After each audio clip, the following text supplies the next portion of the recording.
हम देखते हैं कि टर्मिनल के अंदर प्रॉम्प्ट क्या होता है। तो यहाँ पर हमने अपना टर्मिनल ओपन कर रखा है और प्रॉम्प्ट यहाँ पे क्या है, इस चीज को हम बोलते हैं प्रॉम्प्ट। ये जो पूरा मैंने सेलेक्ट किया है ना, एक्चुअल में ये जो डॉलर का सिंबल है और ये पूरा ये चीज एक प्रॉम्प्ट है।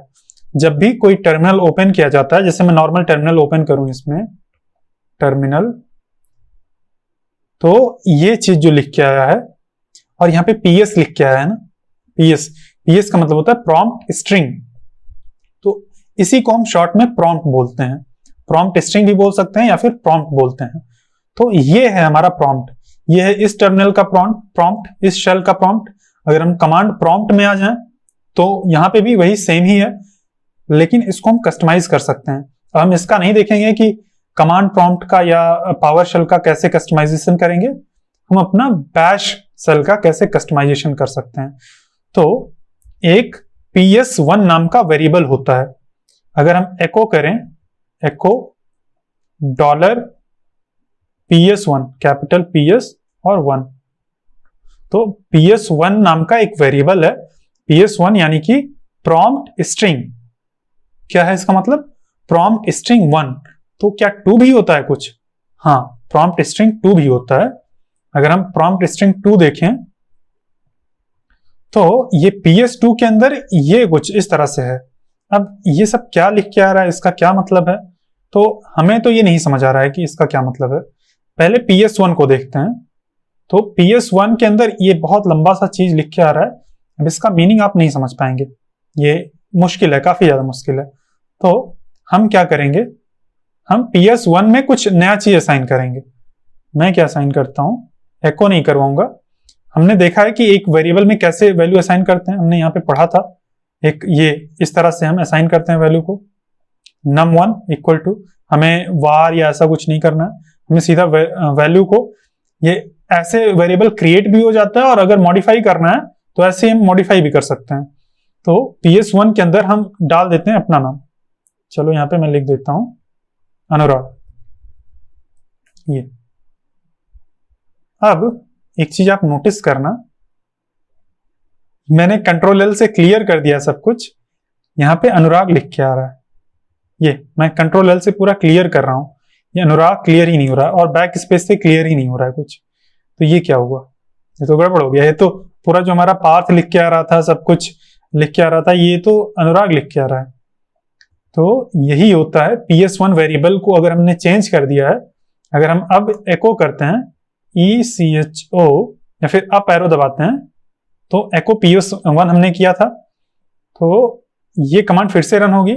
तो अब PS1 के अंदर ये चीज स्टोर्ड है और यहां पर ये अनुराग फिर से आ गया, यानी कि ये हमारा प्रॉम्प्ट फिर से दिख रहा है। तो प्रॉम्प्ट अगर आप गूगल पे सर्च करते हैं what is prompt in command line, तो इसका मतलब होता है अ मैसेज और command that a computer system displays to indicate that it is ready to receive input और कमांड। तो यहां पर देखो, ये कुछ इस तरह से दिखता है ना। हम टर्मिनल ओपन करते हैं, इमेजेस में जाके देखेंगे तो यही चीज दिखेगा। मतलब ऐसे ही होता है, ये जो कमांड प्रॉम्प्ट होता है, मतलब प्रॉम्प्ट जो होता है, ये यही चीज होता है। तो वही चीज हमने मॉडिफाई कर दिया, हमने तो चेंज कर दिया। जो यहाँ पे आ रहा था पूरा वो चेंज हो गया। अब क्या करेंगे, वापस कैसे आएगा? तो ये लोकल है। जैसे हम VS कोड के अंदर, जैसे VS कोड नहीं बोल रहा हूं, जैसे ब्राउजर के अंदर हम चाहें तो, जैसे हम यहाँ पे example.com अगर ओपन कर लें तो यहाँ पर हमारा जो विंडो नाम का वेरिएबल है, या चलो विंडो नाम का वेरिएबल है, इसको मैं देखता हूँ मॉडिफाई करके एम्प्टी ऑब्जेक्ट कर देता हूँ। तो अभी हमारा जो विंडो है ये मॉडिफाइबल नहीं है, ये ऑब्जेक्ट मॉडिफाइबल नहीं है। मैं मान लो कोई एरे डॉट प्रोटोटाइप, ये एरे डॉट प्रोटोटाइप, अभी इसके अंदर बहुत सारी चीजें हैं, इसको मैं मॉडिफाई कर सकता हूँ। इसके अंदर मैं 90 रख देता हूँ। ये अब अगर मैं एरे डॉट प्रोटोटाइप चेक करूंगा तो ये देखो, ये भी मॉडिफाई नहीं हुआ, ये भी एकदम से मॉडिफाइबल नहीं है। इसके अंदर के हम एक एक मेथड्स को मॉडिफाई कर सकते हैं। चलो हम इसमें इसका जो फिल्टर मेथड है उसको मॉडिफाई करते हैं। मुझे लगा था पूरा का पूरा ऑब्जेक्ट ही मॉडिफाई हो जाएगा, तो अभी मैं array dot filter equal to मैं 8 लिख देता हूं। अब अगर मैं array डॉट फिल्टर देखूंगा तो 8 रहेगा, ये 8 है। अब अगर मेरे पास कोई एरे है, एरे मान लो इसके अंदर 6 है, इसके ऊपर अगर मैं फिल्टर मेथड करता हूं तो ये 8 आ रहा है, इसको मैं कॉल नहीं कर सकता हूं। ये देखो, ये बोल रहा है कि filter is not a function. लेकिन अगर मैं इसको रिफ्रेश कर दूं या ये टैब बंद करके दोबारा से ओपन करूं, तो मैं अगर ये फिल्टर करता हूं तो ये बोल रहा है कि undefined is not a function. ये अब ये नहीं बोल रहा है कि filter is not a function, यहां पर हमने कोई फिल्टर के अंदर कोई फंक्शन ही नहीं पास किया। तो ये अगर हम फंक्शन पास कर देंगे तो एरर चली जाएगी, ये देखो। लेकिन अगर हम फिर से वो वाला कोड रन कर दें जहां पे हमने फिल्टर को मॉडिफाई किया, तो ये कोड नहीं चलेगा। ये बोल रहा है कि ये समथिंग डॉट जो एरे डॉट फिल्टर है ये फंक्शन ही नहीं है। तो रिफ्रेश जैसे हमने कर दिया, फिर ये गायब हो गया। तो ऐसे ही हम अगर इसको रिफ्रेश कर दें, कैसे रिफ्रेश करेंगे, इसको क्लोज करके दोबारा से ओपन कर लेंगे। ये देखो, हमारा जो प्रॉम्प्ट वेरिएबल था वो फिर से रीसेट हो गया है। तो इसको हम मॉडिफाई कर सकते हैं। अब मॉडिफाई क्यों करेंगे, ये बहुत ही लंबा सा और बड़ा सा दिख रहा है, बहुत ज्यादा सुंदर नहीं दिख रहा है। हम कस्टमाइज करके अपने अकॉर्डिंग दिखाना चाहते हैं। तो मैं यहाँ पे कुछ पेस्ट करता हूं, मैं यहाँ पे लिखता हूं PS1 इक्वल टू एक ये चीज पेस्ट कर देता हूं इस तरह से। ये करके एंटर करता हूं तो अब देखो कितना सुंदर सा आ रहा है। एक बार मैं इसमें स्पेस एक एक्स्ट्रा डाल देता हूं, तो ये देखो, ये हमारा केवल एक ही फोल्डर, हमारा करंट फोल्डर ही दिखा रहा है और काफी सुंदर सा दिख रहा है। यहाँ पर अगर हम चाहें तो एरो कैरेक्टर भी लगा सकते हैं, जैसे कि इस तरह से, जैसे जावास्क्रिप्ट में एरो होता है ना, तो ये कर दिया हमने। तो हम कुछ इस तरह से बना सकते हैं जैसा हम चाहें, मतलब इसको कलरफुल और कस्टमाइज कर सकते हैं। तो इसको हमने कस्टमाइज तो कर दिया है अभी के लिए, लेकिन जैसे हमारा ये बंद होकर दोबारा से ओपन होगा फिर से ये हमारा चला जाएगा, तो हमारा कस्टमाइज करने का कोई फायदा ही नहीं होगा।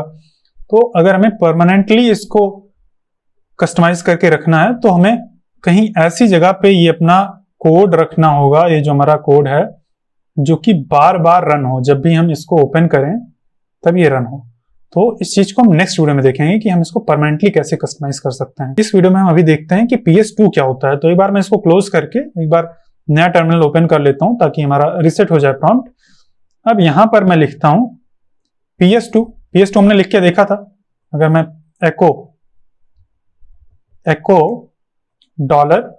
$PS2 इस तरह से हम किसी भी वेरिएबल को प्रिंट करवाते हैं, तो यहां पर ये चीज है, ये चीज। तो ये क्या होता है, तो जैसे हम यहाँ पे कोई स्ट्रिंग टाइप कर रहे हैं, अगर हम यहाँ पे एंटर प्रेस करते हैं तो ये चीज रिप्रेजेंट करता है PS2 को। यहाँ पे आपको दिख रहा होगा ये चीज PS2 को रिप्रेजेंट करता है। यहाँ पे हमने कुछ और टाइप करके एंटर प्रेस किया, ये देखो। अगर हम इसको कंप्लीट करके एंटर प्रेस करेंगे तो हमारा ये स्ट्रिंग जो है ये एग्जीक्यूट होगा और ये एरर दे रहा है कि इस नाम का कोई कमांड नहीं है। लेकिन ये चीज जो है वो हमारा PS2 है। इसको अगर हम कस्टमाइज करें, अगर हम PS2 इक्वल टू कुछ लिख दें, PS2 इक्वल टू हम लिख देते हैं अनुराग, यही लिख देते हैं। अब आप देखना ये बोल रहा है कि ये एरर दे रहा है क्योंकि हमें इस तरह से वेरिएबल को डॉलर जो हमें असाइन करना होता है तो डॉलर लगाने की जरूरत नहीं होती है, सीधा हम ऐसे ही असाइन कर सकते हैं। अब अगर हम कोई स्ट्रिंग क्रिएट करते हैं तो ये देखो, जब जो एरो दिखा रहा था ना वो हट के अनुराग हो गया है। ये देखो, जब भी हम एंटर मारेंगे ये अनुराग लिख के आएगा। तो इस तरह से हम PS2 को कस्टमाइज कर सकते हैं। ऐसे ही PS2 PS3 होता है, मैं इसको क्विट कर देता हूँ। PS2 PS3 और PS4 तक होता है। 3 और 4 आप चाहें तो देख सकते हैं, जरूरी नहीं है, वो सारा चीज इस कोर्स के स्कोप से बाहर है, तो हम उसको अभी नहीं देखेंगे। नेक्स्ट वीडियो में हम क्या देखेंगे कि इसको हम परमानेंटली कैसे कस्टमाइज कर सकते हैं।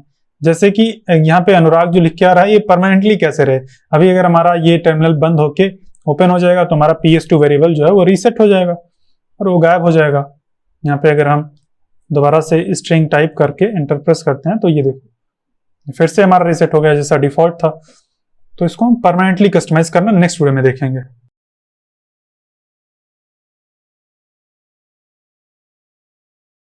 इस वीडियो में हम देखेंगे कि हम अपने प्रॉम्प्ट्स को कैसे परमानेंटली कस्टमाइज कर सकते हैं।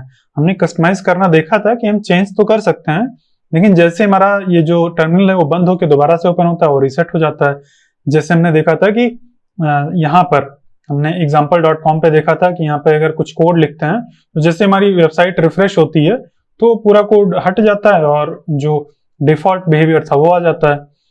तो इसको अगर हमें ओवरराइट करना है जावास्क्रिप्ट वाली चीज को, तो हमें कहाँ पे लिखना होगा?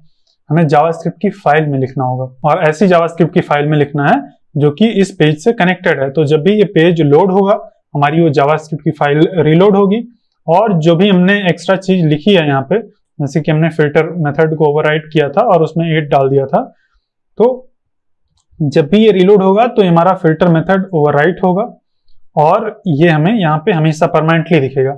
तो वही लॉजिक यहाँ पर भी है।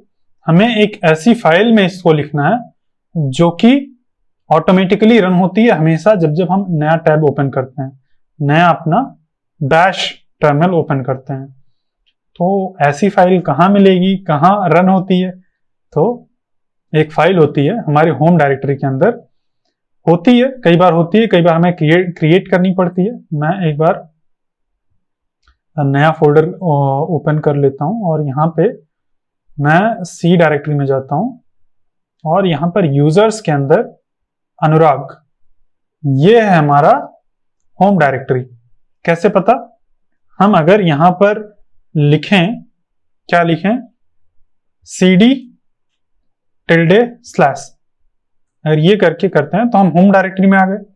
अब इसको हम ओपन कर सकते हैं फाइल एक्सप्लोरर में। अगर मैं इस चीज को बंद भी कर दूं तो विंडोज के अंदर हम ऐसे ओपन करते हैं एक्सप्लोरर और डॉट। अगर आप ./ लगा देंगे तो ये पाथ को नहीं समझ पाएगा, ये इसको विंडोज वाला पाथ चाहिए। जो ये स्लैश होता है ये इसका पाथ होता है, ये मतलब यूनिक्स का पाथ होता है। जो विंडोज का पाथ होता है वो बैक/ होता है। तो हम अगर स्लैश नहीं लगाते हैं, सीधा डॉट लगा के एंटर प्रेस कर देते हैं तो ये हमारा वही फोल्डर खुल जाएगा जो कि हमारा होम फोल्डर है।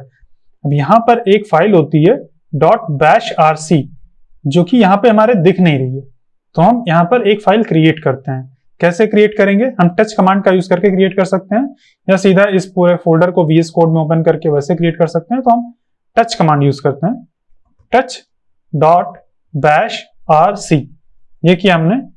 तो यहाँ पर .bashrc नाम की फाइल क्रिएट हो गई होगी। अब इसको हम ओपन कर लेते हैं अपने VS कोड के अंदर ताकि हम इसके अंदर कुछ लिख पाए। यहाँ पर हम कुछ लिख पाएंगे।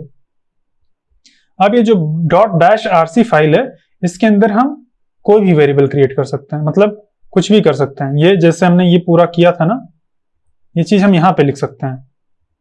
अब ये फाइल जो है ये हमेशा रन होती है जब नया टर्मिनल ओपन होता है।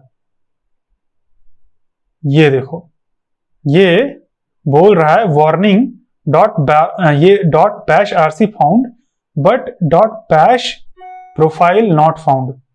तो जब हम bashrc फाइल क्रिएट करते हैं तो हमें एक और फाइल क्रिएट करनी पड़ती है वहां पे जो कि है .bash प्रोफाइल, और कोई एरर नहीं दे रहा है, ये एक वार्निंग थी जो आ रही थी। मैं एक बार फिर से ओपन करता हूं तो ये वार्निंग जो थी वो अब चली गई है और यहां पर मुझे लगता है इसने automatically bash profile file create कर दी होगी। तो इसने क्रिएट कर दी है, मुझे लगा कि मैनुअली क्रिएट करनी पड़ेगी।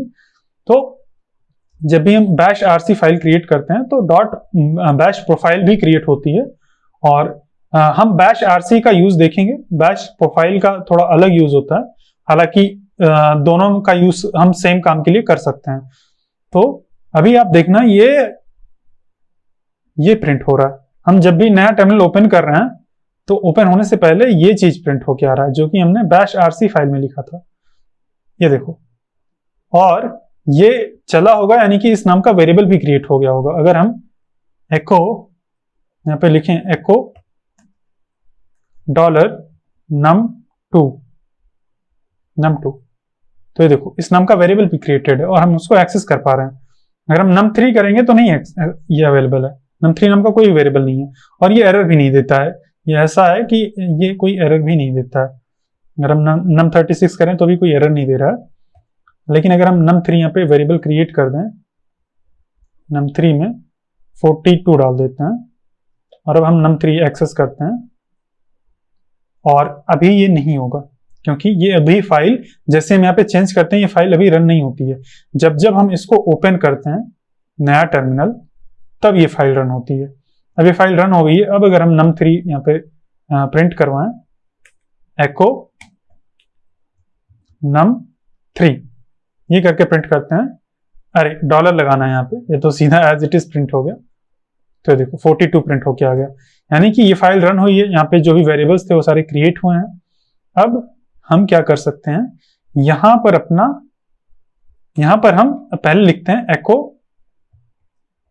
और running डॉट बैश rc,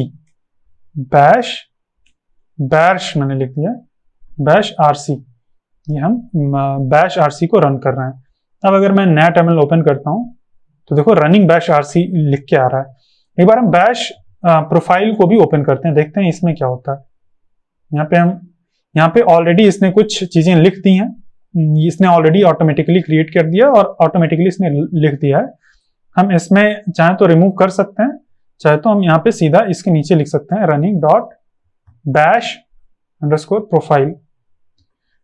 तो जो बैश प्रोफाइल जो फाइल है ये बैश rc से पहले रन होती है। यहाँ पे अगर हम नया टैब ओपन करें तो देखो बैश rc, अभी आपको लग रहा होगा कि ये तो बैश rc पहले रन हुई है, लेकिन यहाँ पर क्योंकि हम यहाँ पे ये जो बैश rc फाइल है इसको टेस्ट के लिए इंपोर्ट कर रहे हैं, इसीलिए यहाँ पे रन हो रही है।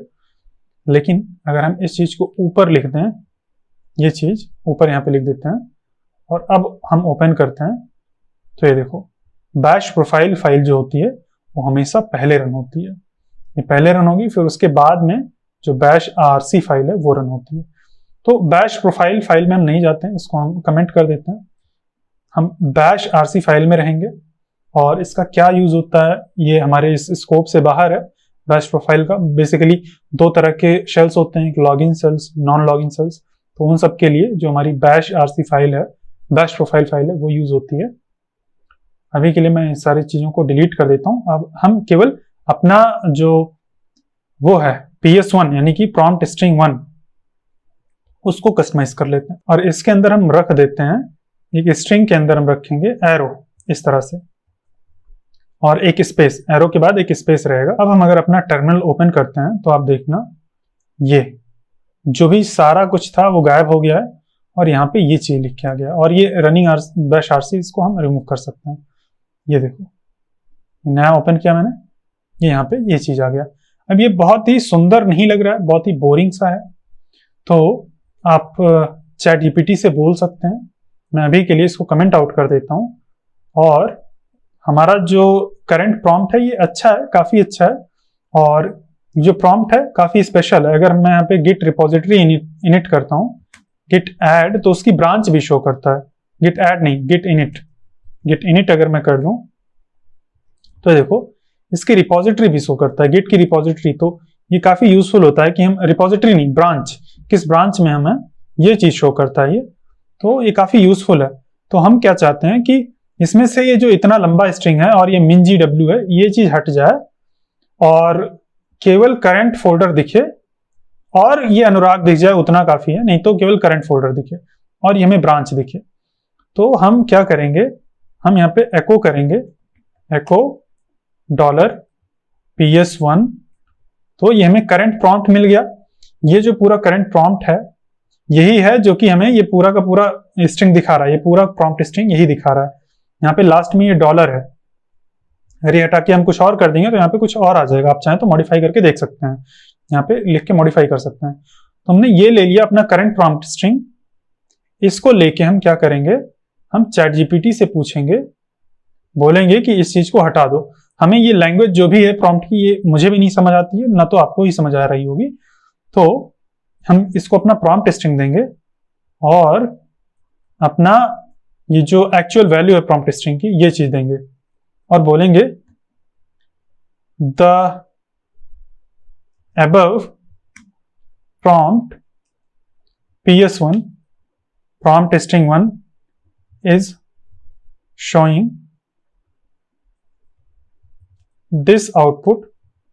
ये above जो prompt string है वो ये आउटपुट शो कर रहा है। हमें क्या चाहिए, this output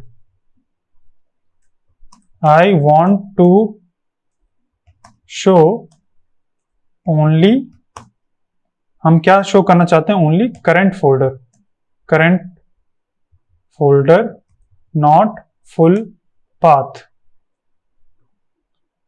ये, और हम ये mingw ये नहीं शो करना चाहते हैं। एंड ऑल्सो रिमूव ये चीज। अब ग्रामर बहुत सही नहीं है, ग्रामरली बता रहा है, उन्होंने बहुत कुछ गलत लिखा है। ये क्या बोल रहा है, ChatGPT हैज नो मेमोरी, तो कोई बात नहीं, ओके कर देते हैं। तो इसने हमें एक नया प्रॉम्प्ट स्ट्रिंग दे दिया है। अब ये ऐसा नहीं है कि 100% सही ही रहेगा, लेकिन इसको हम ट्राई करते हैं, देखते हैं। इसको हम अलग अलग कमांड देके हम चेंज करवा सकते हैं। तो ये दिया है हमने, हमें एक प्रॉम्प्ट इसने दिया है। अब हम एक नया टर्मिनल ओपन करते हैं, तो ये देखो सही है, एकदम सही से काम कर रहा है। फालतू जो लंबा सा था, बहुत लंबा सा, उसको उसने हटा दिया है। अगर हमें चाहिए कि ये भी हटा दे, ये भी, तो इसको कॉपी करते हैं और बोलते हैं रिमूव, क्योंकि यूजर नेम और डेस्कटॉप का नेम जानने में कोई जरूरी नहीं है, हमें करंट फोल्डर पता चल जाए वही काफी है। एज वेल, हमें करंट फोल्डर पता चल जाए वही काफी है। तो ये देखो, ये दे रहा है हमें। अभी हम इसको कॉपी कर लेते हैं। अरे यहां पे नहीं पेस्ट करना है, हमें यहां पे पेस्ट करना है पूरा प्रॉम्प्ट। क्या कॉपी हुआ था, दोबारा से कॉपी करते हैं। ये अब हम एक नया टर्मिनल ओपन करें। अब बार बार हमें नया टर्मिनल ओपन करना पड़ रहा है, इससे अच्छा है हम क्या कर सकते हैं, एक चीज होता है, कॉन्सेप्ट होता है टर्मिनल के अंदर सोर्स करना। जो बैश आरसी फाइल है, इसको हम सोर्स कर सकते हैं। कैसे कर सकते हैं, सोर्स, एक सोर्स कमांड होती है सोर्स, और फिर हम अपने फाइल का पाथ देंगे। हमारे फाइल का पाथ क्या है, हमारा फाइल का पाथ है ये, होम डायरेक्टरी में, तो ~/.bash_rc, ये चीज। अगर हम सोर्स कर दें तो आप देखना हमें नया फोल्डर ओपन नहीं करना पड़ा, हमारा प्रॉम्प्ट ऑटोमेटिकली अपडेट हो गया। तो सही है, अपडेट हो गया, काफी सही है। अब ये सोर्स कमांड हम बार बार यूज करेंगे, हम बार बार नया टर्मिनल नहीं ओपन करेंगे। सोर्स बहुत ही इंपॉर्टेंट चीज है, इसको याद रखना आप। तो ये हो गया। अभी ये डॉलर न्यू लाइन में आ रहा है, हम डॉलर नहीं देखना चाहते हैं, हम चाहते हैं कि एरो रहे। तो हम इसको बोलेंगे remove dollar and add arrow character, और फिर उसके बाद में हमें क्या चाहिए, एरो कैरेक्टर चाहिए, एंड एरो कैरेक्टर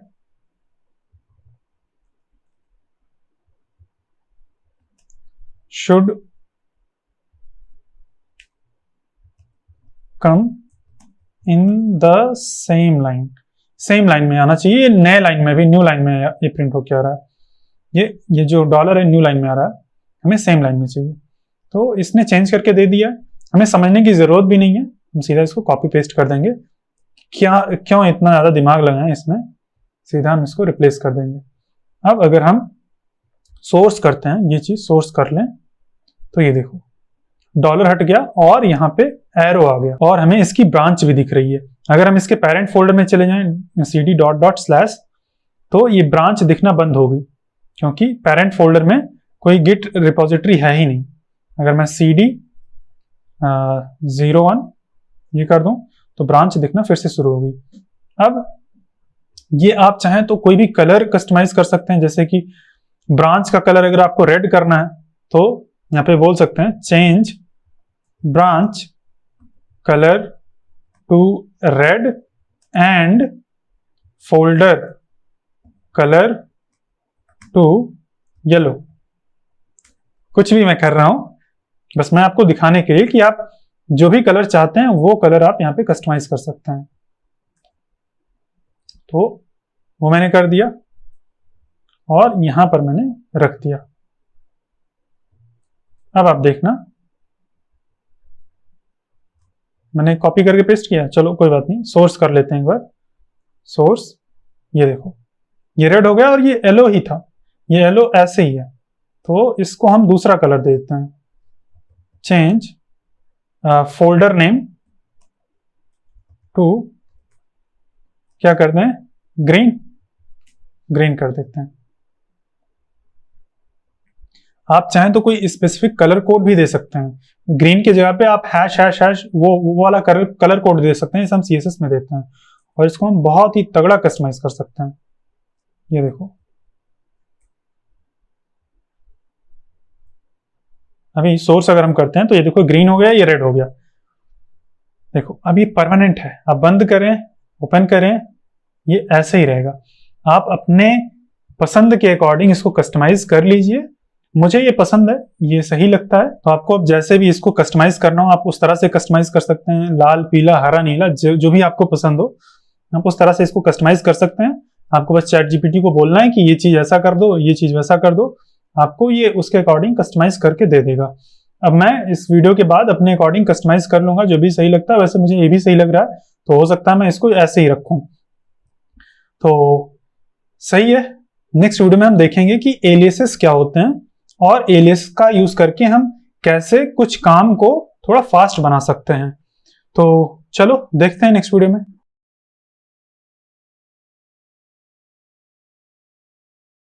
तो जैसे कि हम लास्ट वीडियो में बार बार जब हम इस फाइल को चेंज कर रहे थे, तो इसको सोर्स करने के लिए हम बार बार सोर्स कमांड यूज कर रहे थे। ऐसे सोर्स लिख रहे थे, SOU